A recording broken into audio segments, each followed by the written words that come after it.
Afghan independence, the end of the holy month of Ramadan and the beginning of Eid. Today, Afghans are seen negatively. I have personally been called a savage because I'm Afghan. Our culture and customs are disrespected. We are seen as backwards people who do not allow our women to have the same rights as our men. The rights to education, the right to independence, and the right of being free. They may be right to a certain extent. In 404 BC, the Greek historian Herodotus, who traveled along with Alexander the Great to Afghanistan, stated that these people are savages. I asked why. He went on to explain that we allow our women to speak of politics and lead people in war, life, and politics. Then we are not savages. Yet today we have gone backwards. We are facing an array of challenges on a scale unseen in our history. We are waging a war, many wars. We are battling the world with 60 occupiers in Afghanistan. We are waging a war against our own Afghans. We are battling to keep our languages, both Pashto and Dari, alive. We are battling to balance several ways of life, our culture, our customs, and the influence around us.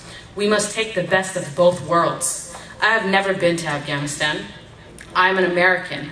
I am grateful to be in a nation where I do have freedoms, but I'm proud of my history as an Afghan. I am an Afghan American. We have such a rich culture, a rich history, and we all contribute to being Afghan. Not one individual is important. Not one family is important. Not one city. We must not be distracted by talk like this. We must not fall prey to one's great game, whether it is by other nations or by other Afghans that seek to disunite Afghanistan. Our culture is endangered by festering problems that we allow to disunite us. The conversation of which language should be our national language is trivial. Both Pashto and Dari are important. Both are Afghan languages, and we must understand that there are now millions of Afghans that speak other languages as well. We argue over which region we are from, Panjshir, Kabul, Mazar, or Kandahar.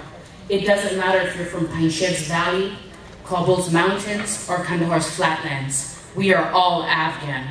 It doesn't matter if you are Pashtun, Tajik, Uzbek, or Hazara. We are all Afghan. Over years and centuries, we have been divided. Our land has been taken from us, and our people have lost their lives and family. That must change. In the past, we have been manipulated, or forced, or taken advantage of. We will grow from this. That land that was taken from us, that land that is rightfully our land, will be a part of Afghanistan. This land is Afghanistan and always will be Afghanistan. I believe that we must rise against these insignificant discussions and distractions. I believe that we must come together and stand as one, both men and women. Now is the time to lay a new foundation for growth and prosperity. Now is the time to reach out to our youth and demand more from our own people. Our youth can be our greatest strength or our greatest weakness. We must allow our daughters to be educated, to have the freedoms granted to our sons. Now is the time to reform our direction. We are people of greatness. Not all of us here have a formal education. Not all of us are wealthy, and not all of us have survived. But we are people of greatness. We follow the footsteps of our historic leaders. We have greatness in our people and in our history. Independence means freedom from control by others. One may argue that we have always been occupied and never really free. I will argue that we have always been independent. I want to take a moment today to reflect on what I believe is the meaning of this distinction. We celebrate our independence every year, but we don't know what or how this happened. We do not remember the Treaty of Rawalpindi. We do not remember the lives sacrificed in the 3 Afghan Anglo wars. We celebrate our independence without understanding what we have lost. We lost land, we lost lives, and we always have. In peacetime, sons bury their fathers, and in war, fathers bury their sons. But we women bury both. One thing we don't lose, we never lose, is our spirit. I believe that the spirit of Afghans make this day significant. That unyielding spirit is what defines us as Afghans. It is what led generations of our people